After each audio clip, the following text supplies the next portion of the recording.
সমগ্ৰ ঢিংবাসী ৰাইজৰ বাবে আছে এটা অত্যন্ত ভাল খবৰ। প্ৰথমবাৰৰ বাবে নগাঁও জিলাৰ ঢিঙত মুকলি কৰা হ'ল ফাৰ্ষ্ট ক্ৰাই নামৰ এটি বিশেষ শ্বৰুম। আজি পুৱা আনুষ্ঠানিকভাৱে মুকলি কৰা হয় এই ফাৰ্ষ্ট ক্ৰাই নামৰ বিশেষ শ্বৰুমটো। কণ কণ শিশুসকলৰ বাবে প্ৰয়োজনীয় আৰু উন্নত মানৰ বিভিন্ন সাজপাৰৰ লগতে ফাৰ্ষ্ট ক্ৰাই শ্বৰুমত উপলব্ধ শিশুসকলৰ প্ৰসাধন সামগ্ৰীৰ লগতে খেলা ধূলাৰ বিভিন্ন সা সামগ্ৰী। আপোনাৰ শিশুটিৰ বাবে প্ৰয়োজনীয় যিকোনো উন্নত মানদণ্ডৰ সা সামগ্ৰী ক্ৰয় কৰিব পাৰিব ফাৰ্ষ্ট ক্ৰাইত।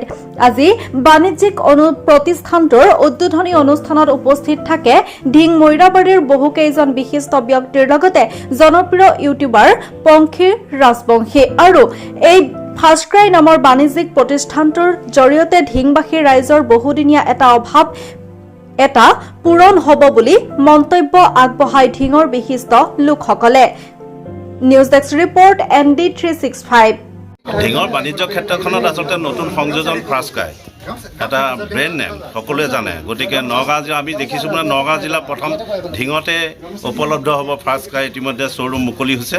গতিকে যিহেতুকে শিশুসকলক সদায় স্বাস্থ্যসন্মত পোচাক হওক বা খোৱা বস্তুৱেই হওক বা যি স্বাস্থ্যসন্মতভাৱে পিন্ধাবলৈ বিচাৰে বা খুৱাবলৈ বিচাৰে, গতিকে ফাৰ্ষ্ট ক্ৰাই যিবিলাক ইয়াত ড্ৰেছ দেখা হৈছে সেইবিলাক স্বাস্থ্যসন্মত এটা ব্ৰেণ্ড আছে, ব্ৰেণ্ডেড বস্তু।